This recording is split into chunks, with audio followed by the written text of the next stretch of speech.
instructor and operating the East Lansing location, but also promoting to Somdon, and we're going to hear about her journey. Welcome, Sydney.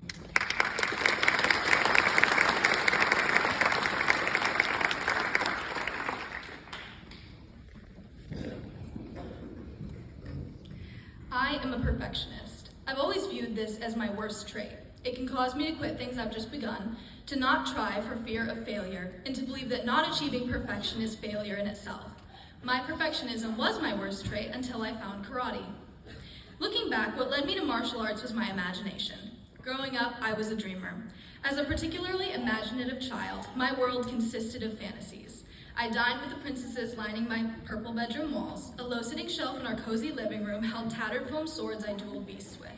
I peeked out from the shallow corners of my house, staking out a spot for my covert affairs. I walked tight ropes over lava on our tattered green hallway rug and constructed cushiony forts to survive the night in our busy kitchen. I dreamt of anything I could because I truly believed I could become whatever I wanted, whether dragon slayer or princess or spy or superhero. I was not only creative, even at 8, I was incredibly driven. I would find a way to embrace my dreams. I joined the Kids Power program at PKS at East Lansing, and the moment I broke through my first board, I knew I wanted to own my own karate school someday to teach kids just like me. Karate lessons grounded my imagination with reality as I fell absolutely in love with the sport. The rules, the technique, the specificity. The karate school became my second home, the comforting blue and red mats holding endless possibilities achievable through hard work and dedication. I wasn't very conversational, as I was a very shy kid, but I loved talking to the students on the floor with me. Karate brought me a sense of importance I had not found in anything else and began to reveal unexpected confidence in me. High school was when reality set in. So startlingly near to adulthood, everyone encouraged me to find what I was good at and stick with it. I was good at a lot of things and non-committal toward all of them, my perfectionism choking the passion out of me. This caused a fear of failure that manifested as procrastination, and I watched as others around me were effortlessly exceptional while I remained stagnant. Time faded the princesses from my bedroom walls. My parents replaced the old green rug, and we carelessly filled the corners of the house with discarded memorabilia. I stopped dreaming or branching out, non-committal toward any sort of life path. I excelled in school, but my real passion still lay in karate, the one place my little dreamer could thrive. I always felt an air of importance being in the school, especially after my instructor asked me to begin assisting in classes. Near the end of my sophomore year, a jarring opportunity stopped me in my mindless tracks. Sydney, my karate instructor, began. As the assistant instructor, I waited his next words attentively. I got a new job, and I won't be able to run the karate school anymore, so I'm going to have you own it. Shock pinned me to my spot. The sport I had loved for 6 years was threatened, and I had the opportunity to save it while making my childhood dream come true. It was unfathomable. I could not possibly do it. Somehow, I said yes. In the next week, I assumed leadership. My instructor promised to stay nearby and mentor me. Even so, the adversity of entrepreneurship floored me. I was 15, and for the first time, I had no one to run to. Between dealing with difficult parents, learning how to teach children with disabilities, and proving myself a worthy instructor, I was floundering in plain sight. So, as any person does when seemingly impossible trials arise, I procrastinated. I believed that through passivity, my drowning would become somewhat invisible. As I awaited the magical appearance of an answer from thin air, my imagination turned static under the pressure of leadership, and students' respect for me dwindled alongside our numbers. We were shrinking at an alarming rate. I will never forget the gut-wrenching disappointment I experienced when my instructor moved without warning. Promises of nearby guidance remained unfulfilled, and now he was physically unable to provide the support I desperately needed.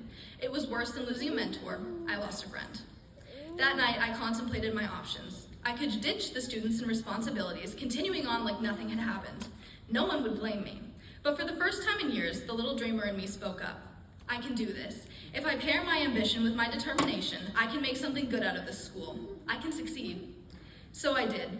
The year that followed was one of the hardest of my life, in which I learned many things. The most important lesson, however, was this. Fumbling through the process is far more valuable than sitting in rising water. So I stopped procrastinating.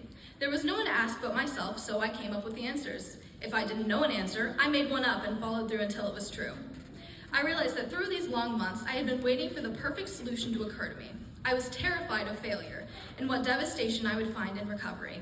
But in reality, no one really knows what to do. Everyone eventually fails and falls flat on their face. I resolved to understand what the ground felt like, as well as what strength in picking myself back up looked like.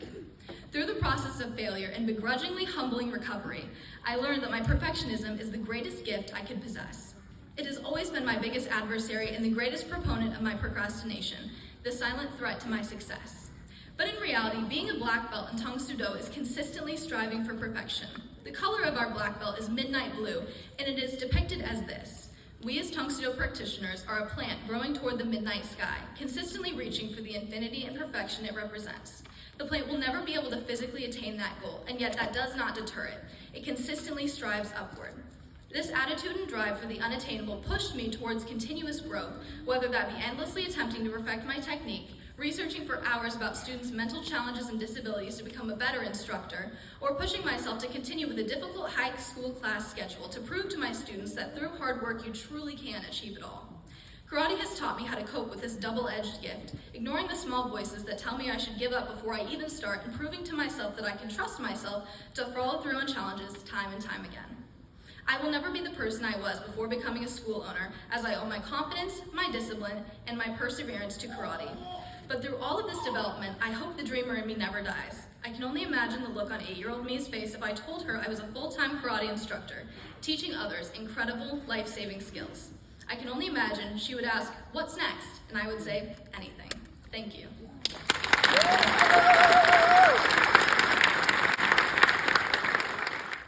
And then I listened to Sydney, who I really respect and love. Did you catch that when she talked about her instructor?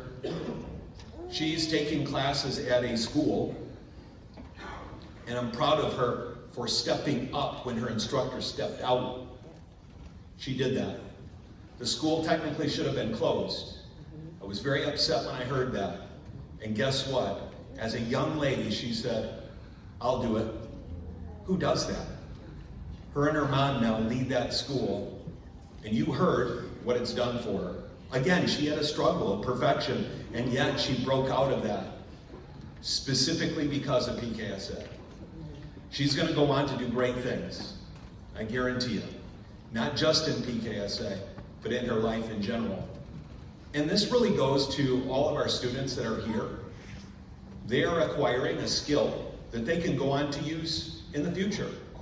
If they want to teach, if they're in college and they want to teach a college class, or they just want to teach as a side job to make some extra money, but also to improve people's lives. Promoting the 3rd degree black belt, Samdan level, Dan number 65276, Samdan Lawrence Burke.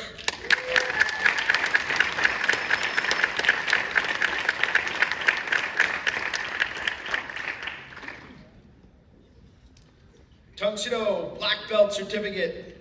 This certifies the students coming up before us have achieved 3rd Dan for successfully completing and training in their black belt examination. Signed, Grandmaster Drulak, Grandmaster Yomo Kim, Grandmaster Collins Jr., Master Collins Sr., Master Lau, Master Prash. Congratulations, Samdans. Dan number 66130, Samdan Sydney Jarvis.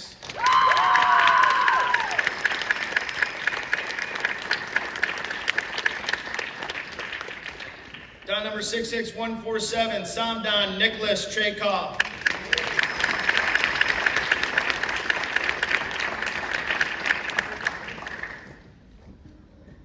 And Dan number 66730, Samdan Puneet Karanth.